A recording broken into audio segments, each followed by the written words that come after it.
Bienvenidos amigos televidentes a la tercera emisión, la emisión central del Comercio TV. Hoy jueves 26 de julio de 2018 hay importante información para compartir con todos ustedes. Aquí empezamos.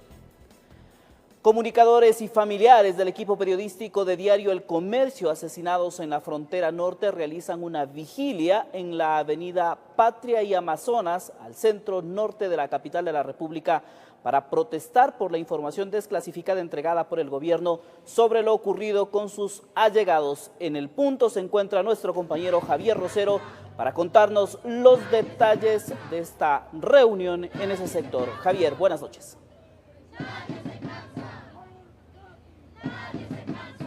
Amigos, muy buenas noches. Así es, nos encontramos en la avenida Amazonas y Patria, donde justamente, como ustedes pueden observar en estos instantes, se han dado cita acá los familiares de los compañeros periodistas de diario El Comercio, Javier, Paul y Efraín, quienes en este preciso instante están frente al Hotel Hilton Colón, donde se lleva adelante las reuniones de la CIDH para esclarecer un poco estas acciones que el gobierno nacional habría tenido con respecto a la responsabilidad de la seguridad de los periodistas de diario El Comercio que fueron hacia Mataje Esmeraldas.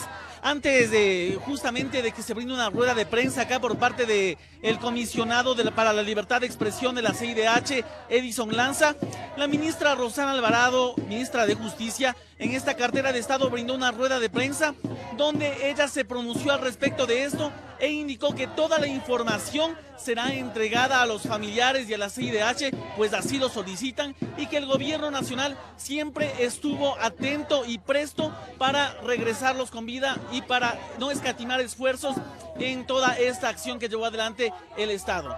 Compañeros, en este instante nosotros vamos a escuchar justamente lo que dijo la ministra de Justicia, Rosana Alvarado. Lo que he dicho es que como gobierno, por supuesto que reconoceremos errores si es que estos se han presentado, por supuesto. El presidente una y otra vez ha dicho que hay que reconocer y tratar de reparar. Sin embargo, creemos que en la información que hemos entregado, la información que viene de las diferentes instituciones, hay información valiosa. Hay información valiosa. Tal vez alguna que las familias creen que falta puede ser la que está dentro de los procesos judiciales, que no ha sido entregada porque obedece a un proceso judicial en donde todavía hay investigaciones pendientes. Sin embargo, ellos pueden acceder. Compañeros, en esta misma reunión donde estuvo presente la ministra Rosana Alvarado, el secretario de Comunicación y también el relator para la libertad de expresión de la CIDH, justamente Andrés Michelena, secretario de Comunicación, indicó un mensaje que le habría dado el presidente de la República, Lenín Moreno, con respecto a esta situación de la información referente a los periodistas asesinados en Mataje Esmeraldas. El presidente de la República le habría indicado que no se escatimarán esfuerzos ni se ocultará ninguna información que se necesite para que este hecho se esclarezca. Escuchemos lo que dijo el secretario de Comunicación. Hay un mensaje que el presidente me ha pedido que lo transmita, es que no se escatimará ni se permitirá que ninguna institución ni ninguna instancia pública oculte ningún tipo de información. Y que eso quede claro, si la información que se ha entregado no ha sido completa, no está completa y no inicia ni aporta a la CIDH en un proceso transparente y exhaustivo sobre qué pasó con la vida de los 3 periodistas ecuatorianos, no permitirá este gobierno y el presidente Lenín Moreno que ninguna institución pública ni ninguna instancia oculte bajo ninguna excusa ningún tipo de información. Justamente está más o menos a las 5 de la tarde y posterior a eso, a las 6 de la tarde, acá justamente en la avenida Amazonas y Patria, dio una rueda de prensa el relator para la libertad de expresión, Edison, y en este sentido, él se había pronunciado en que existían 4 niveles en los que ellos estarían estudiando este caso. El uno es el control de estos grupos en la frontera ecuatoriana. Otro punto que también ellos indicaron es sobre la protección de los periodistas justamente al acercarse a esta zona de frontera y la responsabilidad que tendría el Estado. Un tercer punto sería en la negociación y en cómo se avanzaron estas negociaciones con respecto del Estado ecuatoriano, el Estado colombiano, así como también bueno, ustedes estarán escuchando, compañeros de aquí, están las personas en este lado reclamando sobre la situación de la investigación de los compañeros periodistas secuestrados, y también hace un momento acabaron de indicar que este plantón se lo hace por todos aquellos que sufrieron esta delincuencia narcoterrorista del grupo de Oliver Sinisterra.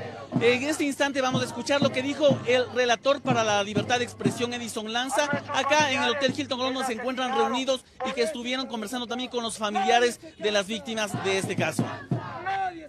Quiero descartar, digamos, mala fe. No estamos hablando acá de mala fe por parte del Estado, estamos hablando de lo que nos encontramos y a qué aspiramos conocer en materia de información. Y también creo que hay que reconocer, y después de estas 48 horas de trabajo, de que el Estado es complejo y hay muchos organismos aquí involucrados en este episodio. El Comité de Crisis entregó una serie de informaciones que consideraba que podían ser entregadas y todavía no habían sido públicas y podían ser entregadas a los familiares, pero que también hoy en la mañana nos confirmó que hay otra información que no había entregado en estos sobres y que sí obran en el expediente de la Fiscalía que investiga el caso, y que, como está bajo la reserva de la indagatoria, ellos consideraban que tenían que respetar en ese caso la indagatoria que lleva el fiscal adelante.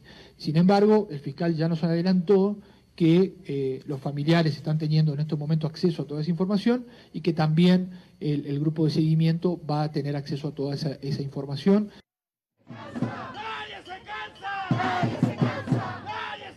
Compañeros, esta es la información que nosotros les podemos compartir desde este sector de la ciudad de Quito, y les queríamos nada más decir que esta comisión de derechos humanos que se encuentra aquí investigando este caso tendrá una nueva oportunidad de estar aquí en el país, y esto es lo que les podemos comunicar. Regresamos contigo, Javier. Buenas noches. Gracias, Javier, muy amable por tu informe. Nosotros estaremos pendientes de lo que pueda suceder con las últimas conclusiones a las que llegue esta comisión. En este mismo tema, el Juzgado 45 de Control de Garantías Penales de Colombia impuso la medida de aseguramiento en un centro carcelario a Gustavo Angulo, alias Cherry, quien está involucrado en el secuestro y asesinato de los comunicadores de diario El Comercio, así como el de Oscar Villasís y Katy Velasco, alias Cherry, quien permanecerá privado de su libertad en la cárcel de Picota, en Bogotá. Es acusado de delitos como concierto para delinquir, agravado con fines de homicidio y secuestro extorsivo. Además, era el encargado de la comisión de secuestros del Frente Oliver Sinisterra, de alias Huacho. Y en Santo Domingo de los Áchilas, familiares de Katy Velasco y Oscar Villasís esperan que la muerte de sus seres queridos se esclarezca. Por la difícil situación económica en la que se encuentran, ellos están en la búsqueda de un trabajo. Los familiares de Oscar Villasís y Katy Velasco también continúan de manera independiente exigiendo que se investigue y dé con los responsables del secuestro y asesinato de sus seres queridos. Conocer la verdad y que se haga justicia.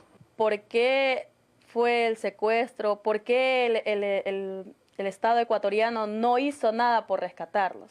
Esperan que luego de la investigación abierta por la Fiscalía del Ecuador, en la que se ha llamado a declarar al exministro del Interior César Navas, su sucesor Mauro Toscanini y al ministro de Defensa Osvaldo Jarrín, se aporten nuevas pistas. Nosotros pedimos que se desclasifique la información de todo lo que supuestamente ellos hicieron por el rescatar a mi hermano y a mi cuñada. Por llegar a fondo qué fue lo que pasó, quién los asesinó y todo eso. El dolor continúa latente en cada uno de ellos al recordar a sus seres queridos y la forma en que perdieron la vida. El recordar que mi hijo cómo sufriría cuando me lo apuñalaban, cuando él les haya estado pidiendo ayuda, que por favor no lo maten. Eso me duele más. No sé si no tienen corazón o sentimiento, no tienen familia, porque lo que le hicieron a mi hija fue algo sin humano, que esto no tiene perdón ni de Dios, nada. Tanto Oscar como Katy eran padres y dejaron 3 hijos en orfandad. Es que tras confirmarse el asesinato de la pareja, se les hicieron muchos ofrecimientos de ayudas, las que mencionan hasta el momento no reciben. No hemos escuchado ni una palabra de los que les ofrecieron. Y ahorita por último ya nadie los visita, nadie dice les voy a ayudar con esto, con el otro, nada. Dijeron que me van a ayudar, que con el transporte, que con el, bueno, para la comida, para los gastos. No, nada. Ahora esperan conseguir por lo menos un empleo para poder levantarse de a poco de esta tragedia que les marcó la vida. Porque yo la verdad perdí mi trabajo por andar por esto por mi hermano, que lamentablemente terminó así. Eso es lo que nosotros estamos ahora tratando de vernos un trabajo, porque estamos aquí y se necesita para los gastos de la casa, para los niños y todo eso. Desde Santo Domingo de los Áchilas, informó Gisela Moreira. Revisamos otros temas. La defensa técnica de los procesados por el secuestro al exasambleísta Fernando Valda presentaron recursos legales con la finalidad de que se difiera la audiencia preparatoria de juicio que está prevista para la próxima semana. La presentación del pedido de revocatoria a la negativa de la jueza de la Corte Nacional de Justicia, Daniela Camacho, es a lo que le apuesta Stalin Oviedo para que se postergue la audiencia evaluatoria y preparatoria a juicio, prevista para el próximo martes 31 de julio, por el secuestro del exasambleísta Fernando Valda. Me parece extremadamente apresurado que, conocedores del volumen que existe, del volumen procesal, se haya convocado únicamente con 10 días para preparar una defensa técnica y un anuncio probatorio jurídico. Stalin Oviedo es el abogado de uno de los procesados, Pablo Romero, ex titular de la Secretaría Nacional de Inteligencia SENAIN, quien dice sentirse en desventaja y estar contra el tiempo. Puesto que a la presente fecha existen más de 100 cuerpos procesales, que quiere decir más de 10.000 hojas en un proceso, que contienen peritajes, que contienen documentos privados, documentos públicos, los cuales tienen que ser necesariamente analizados por la defensa. Y debo dejar constancia de que Fiscalía el día de hoy acabó de entregar los cuerpos, al entregar físicamente las copias de los cuerpos procesales. Caupolicán Ochoa, abogado del expresidente Rafael Correa, se suma al pedido de diferimiento de la audiencia, bajo los mismos criterios. Por una simple razón, y es que todavía no tenemos acceso a todos los documentos que forman parte del expediente de la instrucción fiscal que está a cargo y bajo la custodia de la Fiscalía General del Estado. ¿Cómo están las cosas? Ochoa adelantó que no podrán ejercer una actuación responsable, y peor aún, si se siguen incorporando documentos. Porque ustedes comprenderán que es en esta actuación de carácter procesal en donde tendrán que primero discutirse todos los vicios de nulidad, los efectos de la procedibilidad y luego conocer los indicios que tenga la Fiscalía que les sirvan de justificación para pedir a la jueza que pase a la siguiente etapa del proceso, que es el juicio. Por otro lado, frente a los cuestionamientos en las redes sociales desde el lado de Correa por el momento, han pensado dejar de lado el acudir a organismos internacionales, informó Héctor Romero. Y la ministra de Justicia rechazó el informe emitido por el Instituto Interamericano para la Democracia en torno a la situación del ex legislador Galo Lara. Rosana Alvarado afirma que Lara estaría en la posibilidad de solicitar su prelibertad, pero que se ha negado a firmar los documentos.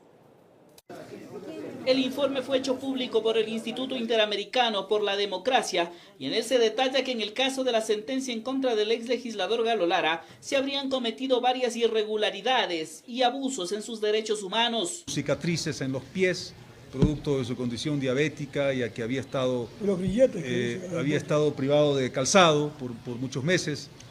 Él demuestra claramente que está afectado en su salud. Está en la cárcel por la persecución política de Correa, por razones políticas, porque Galo estaba investigando los actos de corrupción del expresidente Correa. Luego de haber recibido ese informe, la ministra de Justicia afirma que ese documento está lleno de errores y falsedades. Es que ese informe tiene muy poco de cierto, muy poco. Es una persona que más bien ha reconocido cambios en la administración, pero también ha reconocido que su situación ha mejorado. Además, la ministra dice estar sorprendida de que Galo Lara no quiera firmar la documentación de prelibertad a la que ella tendría derecho. Que es la persona privada de libertad la que no quiere firmar para obtener sus beneficios de prelibertad. Es que el ex legislador fue sentenciado con el Código Penal anterior, que establece que una vez cumplido el 40% de la pena, puede acogerse a la prelibertad. que es rarísimo que una persona que dice ser torturada, maltratada, agredida, que no tiene zapatos, porque eso incluyen en el informe así, muy mal escrito además, me parece increíble que una persona en esas condiciones se niegue a salir libre. Y ante la negativa de Lara de realizar este proceso, el Ministerio de Justicia anuncia que de oficio solicitará al juez que lleve el caso para que se aplique este mecanismo de prelibertad. El pedido sería presentado en las próximas horas. El juez podría concederle el beneficio de prelibertad, dado que cumplió ya más del 41% de la pena. Informó Javier Gallo. Y el Ejecutivo remitió hasta la Asamblea el proyecto de ley de extinción de dominio, con lo que se busca recuperar de manera inmediata el dinero producto de la corrupción. El proyecto será admitido de manera inmediata para que una comisión legislativa lo analice. El anuncio de la creación de este proyecto de ley fue realizado el pasado 24 de mayo en el informe a la Nación por parte del presidente Lenín Moreno. 2 meses después, el proyecto llega a la Asamblea y desde el Ejecutivo se asegura que el objetivo es que de manera rápida y eficiente los dineros productos de la corrupción sean recuperados. Que nos permita en el menor tiempo posible, con un procedimiento expedito, poder recuperar aquellos activos que en su momento lamentablemente nos los quitó la corrupción. Que la normativa de extinguir el dominio de los bienes productos de la corrupción es la vía más expedita para poder combatir este mal y recuperar el dinero robado a los ecuatorianos. Dando con esto claras señales que el trabajo y el afán de ir a combatir los actos de corrupción es una decisión de todos los poderes del Estado. Lo que buscamos es que esta incautación llegue a ser mayor, pero sobre todo que permita que aquellos bienes que ya sean de origen ilícito sean en su momento extinguidos su dominio. Desde la Asamblea se resalta la creación de esta normativa que dice pondrá al Ecuador dentro de los estándares mundiales de lucha contra la corrupción. El proyecto deberá ser analizado por el Consejo Administrativo de la Legislatura y se espera que sea enviado de inmediato a la Comisión de Justicia para su análisis. Con esta normativa se espera poder recuperar el dinero que ha sido robado de las arcas gubernamentales. Informó Javier Gallo. Y el Consejo Administrativo de la Legislatura no dio paso a 2 pedidos de enjuiciamiento político. Una mayoría dentro del organismo impidió que se inicie un proceso en contra del exministro de Finanzas Carlos de la Torre, que había sido acusado de desviar $300 millones del Fondo de Reconstrucción de Esmeraldas y Manabí tras el terremoto y destinarlos a gasto corriente. También se negó la revisión del juicio político en contra del exministro y actual asambleísta Augusto Espinosa. El principal argumento para desechar los pedidos fue por estar fuera de tiempo. Los pedidos fueron enviados al archivo.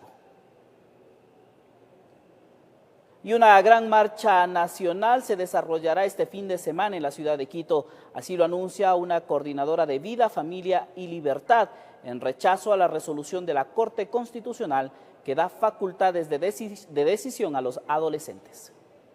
Una resolución de la Corte Constitucional continúa generando impases. Una minoría del país que pretende imponer a todos los ciudadanos su forma de ver y vivir. Nosotros, que somos mayoría, no estamos dispuestos a aceptarla. Corresponde ser revisados y eso conduce a la evaluación y reemplazo de la actual Corte Constitucional. Se refieren a la potestad que se da a los adolescentes de 12 a 18 años de edad para que puedan decidir sobre su vida sexual y reproductiva. Madres de familia también elevaron su voz de rechazo. Somos los primeros responsables, somos los primeros educadores y tenemos el derecho natural, ético y legal de formar a nuestros hijos en base a nuestros principios como padres.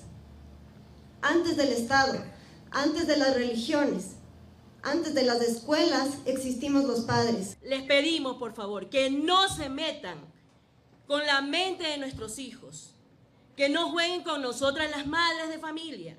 Nosotras protegemos a nuestros hijos y somos capaces de darlo todo y enfrentarlo todo. Pero no solo el tema de los adolescentes hará que salgan a las calles de la ciudad de Quito el sábado 28 de julio, quienes integran la Coordinadora Vida, Familia y Libertad COVIFAL. Leyes que desean ser implantadas desde las Naciones Unidas. Un enfoque y libertad de género.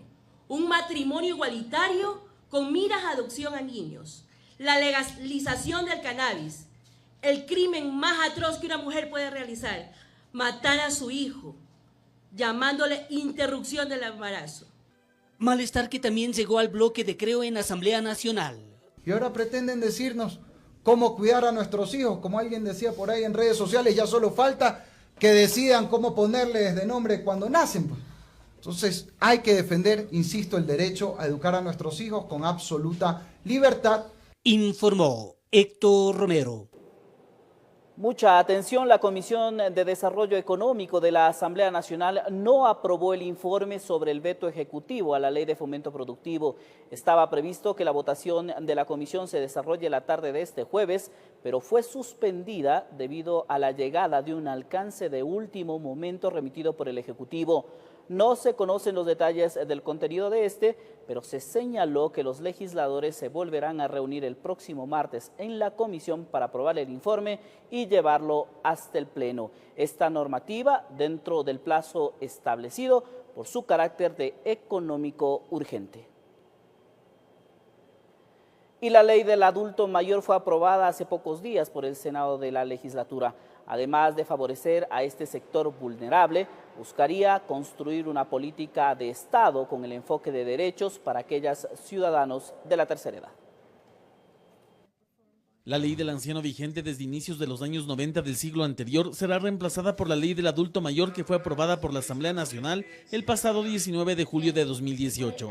La normativa contempla la responsabilidad de la familia para la manutención del adulto mayor. Esto implica reconocer de que habrán adultos mayores en donde la familia puede hacerse responsable inclusive de la pensión de alimentos. En el caso de que la persona mayor de 65 años no cuente con un familiar que se haga responsable de su cuidado integral, según esta legisladora, será el Estado quien se responsabilice de ellos. Entonces el Estado tiene que responsabilizarse de la atención de salud y de crear centros de atención para personas adultos mayores. A pesar de que la normativa entrará en el registro oficial una vez el Ejecutivo la apruebe, el presidente de la Asociación de Jubilados del IES, Gabriel Riera, señala que las autoridades deben estar vigilantes que en la práctica se cumpla. Ante ello señala el ejemplo de la pensión de alimentos que se podrá demandar a hijos, nietos o hermanos. Bueno, eso ha habido antes de que uno se le puede mandar al hijo que más bondad económica tiene, ¿no? Pero muy raro se da cumplimiento de esa situación, muy rara, porque eso le digo, el trámite engorroso no se aplica. Desde la parte gubernamental serán 19 instituciones, todas ellas lideradas por el MIES, las que trabajarán la ejecución efectiva de la ley. Y esto no va a ser únicamente para las personas que cumplan 65 años. Yo creo que hay que crear una cultura del envejecimiento. Las personas que cumplen 50 están envejeciendo. Para Salgado, esta sería la política de Estado que se desprendería de la normativa de la ley, en función de los derechos de las personas adultas mayores. Y la sociedad empieza a construir una cultura del envejecimiento. Entonces, ahí tendremos menos adultos mayores abandonados, menos adultos con enfermedades catastróficas sin que financie su atención. En el país existirían más de 1.200.000 adultos mayores. En este sentido, con esta ley también se prevé identificar cuál es su ubicación geográfica, etnia, estado de salud, situación laboral, entre otros factores que permitan dar cumplimiento integral a este cuerpo legal. Informó Javier Rosero. Y este jueves el presidente Lenín Moreno firmó con el gobierno español un convenio de cooperación policial para la seguridad y la lucha contra la delincuencia organizada transnacional. Esto lo hizo como parte de la agenda que tiene el mandatario en Europa. Este jueves el presidente Lenín Moreno fue recibido por el rey de España Felipe VI en el Palacio de la Zarzuela. Esto como parte de la gira diplomática y comercial que tiene el mandatario ecuatoriano en Europa. La audiencia tuvo como objetivo fortalecer las relaciones bilaterales entre ambas naciones. Posteriormente el mandatario ecuatoriano se reunió con su homólogo Pedro Sánchez en el Palacio de la Moncloa. Allí se firmó con el gobierno español un convenio de cooperación policial para la seguridad y la lucha contra la delincuencia organizada transnacional. en el cual tiene como objetivo establecer los mecanismos y protocolos que faciliten el intercambio de información en materia de inteligencia policial e investigación. Este viernes el primer mandatario participará de la conferencia magistral denominada Saliendo del Abismo, a la que acudirán periodistas, inversionistas y empresarios europeos. La finalidad es dar a conocer las políticas que el gobierno implementa para la atracción de inversiones, aumento de exportaciones, estabilización de la economía, fortalecimiento de la dolarización, reinstitucionalización del Ecuador y garantías para la libertad de prensa. Posteriormente, el primer mandatario saludará con la alcaldesa de Madrid, Manuela Carmena, y mantendrá un encuentro con la comunidad de migrantes para escuchar sus necesidades, con la realización de Marco Ruiz, informó Edison Saavedra.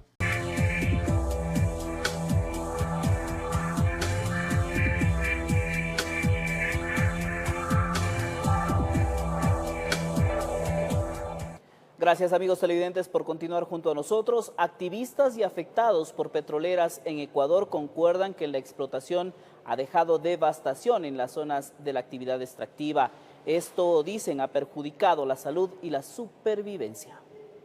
Lejos de los ingentes recursos económicos que se generaron y generan producto de la explotación de petróleo, las comunidades aledañas a las zonas de extracción del mineral creen que ha existido una injusta repartición de la riqueza. La población de Ollanta y Sucumbíos es económicamente comparable, quizás un poco demagógico, pero comparable al final, con los países de mayor pobreza del continente africano. Quien corrobora con este criterio es Pablo Fajardo, abogado de las comunidades afectadas por la contaminación dejada entre 1964 y 1992 por la transnacional Texaco, hoy Chevron. Y los problemas ambientales que se generan por la actividad extractiva, sea petrolera o sea metálica, primero contaminan el ambiente. La contaminación ambiental causa problemas de salud y los problemas de salud afectan o impactan en la economía de la familia y por ende agravan la pobreza de la gente también. Y ante esta experiencia de un mal manejo de residuos tóxicos producto de la extracción de petróleo en la Amazonía ecuatoriana, es que comunidades indígenas plantearían mantener las reservas petroleras nacionales intactas. Como los Achuar, como los Shuar, como los mismos quichuas de la cuenca del Bobonaza, han planteado al Estado: no queremos la operación petrolera. Según afirma este ecologista, la finalidad de dejar el crudo bajo tierra obliga necesariamente a pensar en una era postpetrolera. Para ello existirían varias alternativas. Porque mantener la selva supone muchas opciones de vida reales. Primero, el mantenimiento de sus propias culturas. Luego, la posibilidad de que ahí se pueden encontrar sitios tan hermosos que pueden servir para turismo, de recursos tan importantes como, por ejemplo, la medicina natural. Y son estos factores en los que, según Pablo Fajardo, debería centrarse el gobierno nacional, ya que recuerda que el petróleo es un recurso finito que estaría a puertas de terminarse en el Ecuador. Si hoy no somos capaces, con un presupuesto adecuado, bien manejado, de sembrar, de trabajar para la fase postpetrolera, luego que se acabe el petróleo serán zonas desérticas y la población pasará a una mayor extrema pobreza todavía. Pero para Fajardo, las decisiones políticas para beneficiar a las zonas directas de influencia petrolera seguirán siendo nulas. Territorialmente la Amazonía ocupa el 47% del territorio ecuatoriano. Poblacionalmente estamos en el 5%. Entonces, obviamente, si no hay votos, no hay mayor interés para ningún actor político. Separada de esta mirada a una economía postpetrolera, el país sigue al igual que hace 46 años dependiendo casi en su totalidad de este recurso. Y sin irnos muy lejos, hace pocos días se conoció que el bloque 43 ITT sobrepasó los 70.000 barriles de petróleo diarios. Realidad actual de esta problemática que la conoceremos el día de mañana en nuestra última entrega. Informó Javier Rosero. Cambiamos de tema. 7 presuntos integrantes de una banda fueron detenidos en el operativo Impacto 282, desarrollado en la capital Azuaya. Todos los apresados tienen antecedentes penales por robo. En rueda de prensa, jefes policiales de la SUAY dieron a conocer el resultado del operativo Impacto 282, efectuado en la madrugada en varios lugares del Cantón Cuenca. Miembros de la supuesta banda denominada Morocho Quiwa cayeron en este trabajo policial. Estos hacían de las suyas en los domicilios siguiendo un modus operandi. Ubicar domicilios que tengan vulnerabilidades, para posterior verificar que no se encuentren los habitantes en el domicilio y para posterior forzar las seguridades e ingresar y sustraerse todos los objetos de valor. En este operativo, 7 sujetos fueron detenidos. La detención de 7 personas de nacionalidad ecuatoriana, 6 hombres y una mujer. También fueron recuperados varios vehículos que los apresados, a decir de la autoridad, utilizaban para sus fechorías. 5 vehículos, una motocicleta. Específicamente los vehículos son los que utilizarían esta organización para cometer los delitos. Se suma a esta recuperación varias evidencias producto de los robos. Electrodomésticos, tenemos terminales celulares, tenemos herramientas de construcción y carpintería, tenemos prendas vinculantes dentro de la investigación. Todos los detenidos tienen antecedentes penales por la misma actividad delincuencial por la que fueron apresados. Todas las personas tienen antecedentes y uno de ellos es importante recalcar que tiene grillete de control. Se pide a quienes hayan sido robados sus vehículos acercarse a la policía. Informó desde la ciudad de Cuenca, Francisco Ramírez. Y una boleta de captura vigente llevó a la Policía Nacional a detener a un hombre que circulaba sin documentos por el sur de Quito. Según informaron, el individuo presentaría alrededor de 14 detenciones anteriores y sus antecedentes delictivos datarían desde el año 1980. Mientras agentes de la Policía Nacional del Distrito Quitumbe realizaban un operativo de rutina, este sujeto con ropa deportiva fue detenido cuando circulaba en un automotor color blanco. Y se pudo dar como resultado pues que a través del sistema brincó una boleta de captura de un señor. Además de dicha orden de captura, los gendarmes confirmaron que el individuo presenta alrededor de 14 detenciones. Se verificó entre ellos el hurto, robo, entre otros. Hasta ahora se presume que la boleta es por acoso sexual. Al momento en que los policías habrían solicitado los documentos personales al conductor del vehículo, dijeron se mostró nervioso. No tiene ningún tipo de documento que le acrediten que es el dueño del vehículo en el que se estaba trasladando. Pidió que le colaboren los familiares por la cuestión del vehículo. El vehículo de igual manera se va a quedar retenido porque no tiene ningún tipo de justificativo. Según confirmaron las autoridades, el hoy detenido presentaría detenciones desde el año 1980, contando con esta vez una más a su lista. Informó Javier Rosero. Y una mujer de 55 años fue detenida y 2 menores de edad se encuentran aislados tras un operativo en contra del microtráfico. La acción de los uniformados se llevó a cabo en el norte de la ciudad de Guayaquil. Con el palo en la mano, esta madre de familia aseguró que iba a educar a su hijo. El joven se encontraba en la parte externa de este domicilio ubicado en el bloque 2 de Bastión Popular. En el instante que llegaron los agentes cumpliendo con el operativo, el muchacho aseguró que solo se encontraba comprando una dosis porque era consumidor. Dentro del domicilio, los uniformados lograron encontrar las evidencias suficientes para confirmar las denuncias sobre el presunto microexpendio que se estaba realizando desde aquella casa. En Teca, debajo del puente existían consumidores de lo que son sustancias sujetas a fiscalización, por lo cual se realizó tareas de gestión investigativa en la cual se pudo evidenciar de que exactamente las personas que muchas veces laboran como vendedores ambulantes realizan ahí ventas y posterior avanzaban a este domicilio a realizar compras de esta sustancia para su consumo. En la operación se detuvo a la propietaria del inmueble. Se la acusa de ser la principal expendedora encargada de vender la sustancia a quienes llegaban a pie o en bicicleta para consumir. Junto a ella se aisló a 2 menores de edad quienes habrían sido reclutados para cumplir la tarea de distribuir en otros sectores aledaños. Aproximadamente se estaría sacando unas 200 dosis de heroína. Informó José Morales. Cambiamos de tema. La presentación del informe sobre la crisis de recolección de basura en la capital de la República se pospuso dentro del Consejo Metropolitano, no en razón de que se requeriría la presencia del alcalde Mauricio Rodas, quien se encuentra de vacaciones.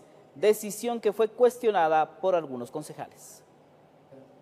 El gerente de Maceo, Juan Neira, se encontraba listo para presentar ante el Consejo Metropolitano el informe requerido sobre el manejo de la recolección de basura en la capital tras la declaratoria de emergencia en febrero de este año. Sin embargo, dicha comparecencia no se pudo dar y es que el alcalde encargado, Eduardo del Pozo, mocionó que se postergue hasta la llegada del burgomaestre Mauricio Rodas, quien se encuentra de vacaciones. Quien tiene que afrontar y quien tiene que dar la cara en este tipo de problemas que se generan por falta de liderazgo, por falta de atención en estos temas indispensables en la ciudad, es el alcalde. Moción que fue acogida por la mayoría de los concejales. Hemos dispuesto que el día jueves de la próxima semana, en horas de la tarde, se haga una presentación ante el Consejo Metropolitano y se presenten ya de manera urgente las soluciones frente a esta grave crisis que está enfrentando la ciudad. Informe en el que además esperarán una clara explicación del por qué la empresa española Valoriza decidió no arrendar la flota de 40 recolectores de basura debido a un percance suscitado con un grupo de trabajadores de Maceo. Aclare primero las razones por las cuales este negocio de arrendamiento se cae. Sin embargo, la decisión de aplazar el tema no fue del agrado de todos los concejales. Es lamentable que se suspenda este tratamiento en el orden del día. Habiendo un proceso de emergencia, se dilata tanto tiempo, 7 meses. Y es que señalan que no solo se necesita conocer qué es lo que se ha realizado durante la declaratoria de emergencia, sino que se requiere buscar soluciones. Que se haga la compra de los recolectores y no se vaya por el arrendamiento, que son 50 millones para 4 años, cuando nosotros podemos tener los activos y levantar mucho más, reforzar la institucionalidad. En Quito informó Adriana Rojas. Y la UNESCO declaró al bosque Chocó Andino, ubicado en el noroccidente de la provincia de Pichincha, como reserva de biosfera. Esta distinción busca conservar la naturaleza de la zona en armonía con el desarrollo de sus comunidades. Son más de 286.000 hectáreas, constituidas por más de 8 ecosistemas, las que a partir de hoy son parte de la Red Mundial de Reservas Naturales declaradas por la UNESCO. Este reconocimiento busca proteger el bosque Chocó Andino, parte del corredor de osos de anteojos, especie en peligro de extinción. Pero hay otros aspectos, el aspecto cultural, hay otro aspecto, el aspecto social, que va a permitir dar un ejemplo no solamente al país sino al mundo. Es posible convivir con la naturaleza sin afectarla. Además del reconocimiento como reserva de biosfera, proporciona un respaldo al Estado para evitar la minería ilegal. Según mencionaron las autoridades, se prepara una normativa para regularizar a aquellos mineros que cumplan con los estándares de calidad necesarios. Nosotros hemos desgraficado, que es lo que se llama desgraficado, 8 concesiones mineras dentro de la reserva de la biosfera del Chocó Andino. El principal trabajo en territorio tras del galardón será planear con las comunidades de la zona proyectos sustentables con réditos económicos para sus habitantes. Genera la posibilidad de dar valor agregado a los productos que salen de ahí. Yo les voy a poner un ejemplo. Los pobladores del bosque seco lo que están haciendo es ya poniendo en sus productos, por ejemplo en miel de abeja, un sello que dice proveniente de la reserva de la biosfera del bosque seco. Esta es la 7ª reserva de biosfera en nuestro país, reconocida por la UNESCO. Actualmente las áreas protegidas constituyen cerca del 20% del territorio nacional, informó Sofía Vintimilla. Gracias por continuar junto a nosotros. El deporte ecuatoriano celebra su día. Cada 26 de julio los logros deportivos a nivel nacional e internacional protagonizados por ecuatorianos son recordados con júbilo. Les traemos un recuento de los momentos más destacados del deporte nacional. 26 de julio de 1996, Ecuador amanecía de fiesta. El cuencano Jefferson Pérez Quesada, con apenas 22 años de edad, consiguió su primera presea dorada en Juegos Olímpicos. Por este motivo, se eligió esta fecha para conmemorar el esfuerzo, la garra y entrega de cada uno de los deportistas ecuatorianos dentro y fuera de nuestra patria.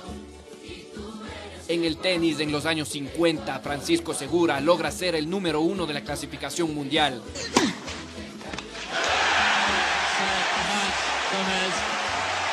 Años más tarde, en 1990, el tenista Andrés Gómez vence a André Agassi en una final de Roland Garros, obteniendo el primer torneo de Grand Slam para el país. En el levantamiento de pesas, la deportista más destacada es Alexandra Escobar, campeona de Juegos Bolivarianos, Panamericanos o de Sur, medalla de oro en un campeonato mundial y cuarto puesto en los Juegos Olímpicos de Río de Janeiro 2016.